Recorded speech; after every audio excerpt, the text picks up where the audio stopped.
we want to get the values of all the columns and put it in the collection variable. Can we do that? Yes, Hello we can everyone, do that. in PLSQL we have seen variables and records that are used to store a single value for a particular field or column. Now, if we want to store multiple values, then what we can use? So the answer is PLSQL collections. The collections are complex data types that allow you to store and manipulate multiple values as a single unit. Collections are useful when you need to manage group of related data such as rows from a table, query result, or list of items. Now PLSQL provides three types of collections: associative arrays, which is also known as PLSQL table, nested table, and varys. Now in this video we'll discuss only associative arrays. In the upcoming video we'll discuss about nested table and varys. So what are associative arrays?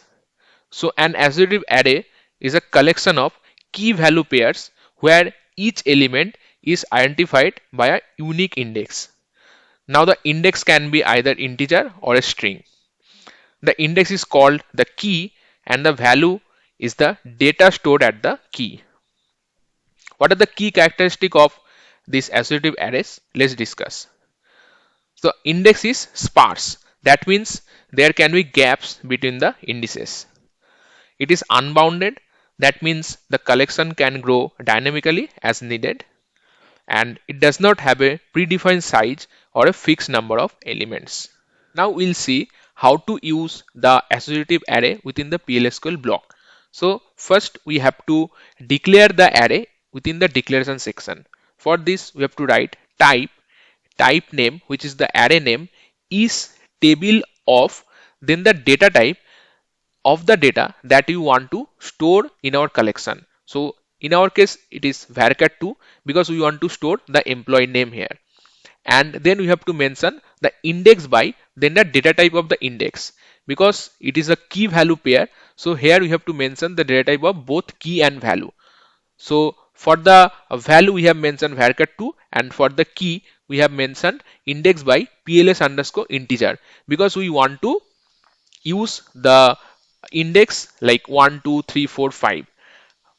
But here this index by can be number or string as well. Now using this array we have to declare the variable, and that variable is called collection variable. So you can declare one or more variables here. I have declared vemp name as our variable, and this is the emp name is our array name. Now using this variable we can store the data within the collection. For this you have to mention like variable name, and within bracket you have to mention your index. This index are 1 2 3 4 5, as we have mentioned pls integer as the data type of the index. So we have to mention the index like this 1 2 3 4 5, and we are storing 5 names here. Now if we want to display these values that we have stored, then we can use the for loop here. So I am using for I, so I will refer all the index from 1 to 5, and the range will be starting from 1 and the ending range will be 5. uh, uh, to get the value of the last index, I am using vmp name, which is our collection variable, and last. So last is the collection method here, which will get us the last index. Now within the loop I am displaying these values using dbms output dot put underscore line. So within bracket I am using vmp name I. So this will be vmp name 1, vmp name 2, vmp name 3, 4, and 5, and we'll get all these values. So let's run this code. So here you can see we are getting the 5 names that we have stored. Now this associative array is unbounded because we can store as much values as we want, and here we can skip any particular index. That is why it is also called sparse. Okay, so if we want to skip any index, suppose we want to skip this index 3. Now after the index 2 we can see in the index 3 no values are there, and in the index 4 we are storing the values. Now let's run this code. So we are getting no data found because in the index tree we have no data. So we have to add one more thing here. So within the loop, I'll write if vemp name exist. So I'll write vemp name I. So for any particular index, if the data is there, then only we'll print the data. Else we will not print that.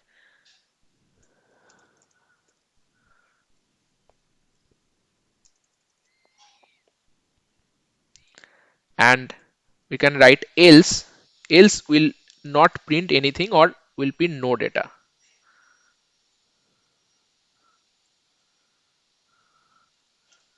No data. Here we'll put the then clause. Now this I we have to remove from here and we have to put it under exist. Now we'll run this. So here you can see we are getting all the four names, and in the third row we are getting no data because the index 3 we do not have any data. So that is how this exist is handling this part. Now if you want to get all the names from a particular table, can we do that? Yes, we can do that. For that we have to use one particular table. So I'll use the employee table to get all the employee names from the employee table. So I'll write select emp name from employee table, and let's see. Yeah, so we have total 10 names in the employee table and we want to store all these names in this particular collection variable.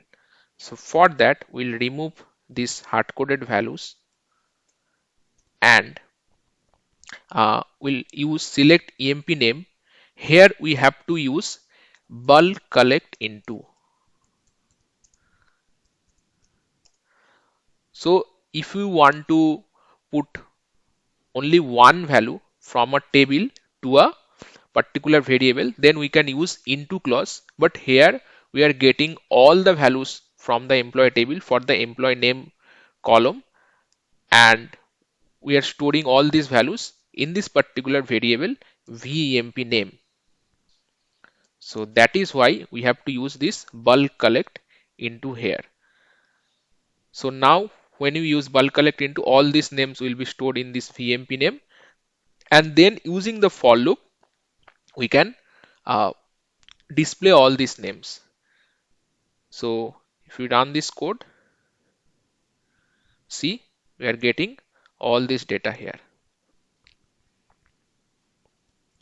Now here we are getting the values of employee name column only, and we are putting that into the collection variable. Now the next question is, can we get the values of all the columns? Like in our employee table we have 4 or 5 columns. We want to get the values of all the columns and put it in the collection variable. Can we do that? Yes, we can do that.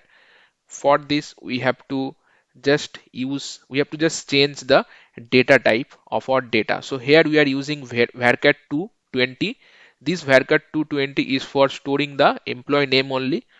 Now if we want to store uh, the values of all the columns, then we have to use we have to change our data type. So we have to use row type here. Okay, so I'll simply remove this varchar 2 and I'll write employee percent row type. So as we are using row type, so this row type is a data type that is referring the data type of all the columns in the employee table. Okay, now instead of emp name we can use star here. Okay, and before that let's see what are the different columns are there in employee table. So I'll simply run this query, select star from employee. So here we can see 5 columns are there: emp id, salary, emp name, department id, manager id. Now we'll get the values of all these columns in the collection variable. So just we have to use select star bulk collect into vemp name. So this variable you can change. because now we are uh, fetching the data of all the columns. So I'll simply mention, instead of emp name, I'll just mention emp.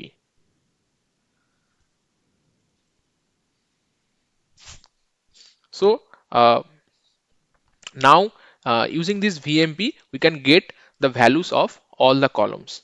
So in the dbms, I'll here remove this exist part. This is not required now. In the dbms output put line, I'll copy this.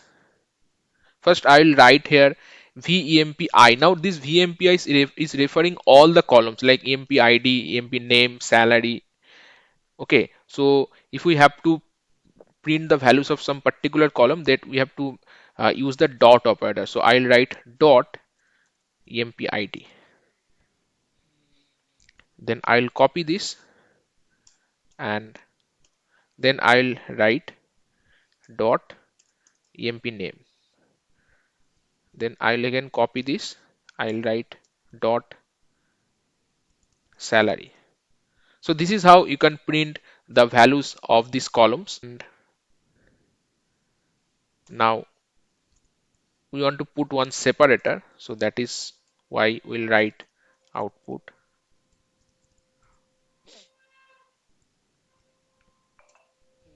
and we'll mention here. Now we'll run this. So here you can see we are getting MPID name and salary 10 times for all the 10 employees. See? So this is how we can store the entire table, the data of the entire table in a particular collection variable, and we can use those data within our PLSQL. Now, if we want to store some particular columns, so here we are storing the data of all the columns, but let's assume that we need we need to store the data of only 2 or 3 columns. That we can also do. For that, we have to uh, create one separate programmer defined record type. Okay, and that I left for your exercise, so you can do that and put that in the comment section.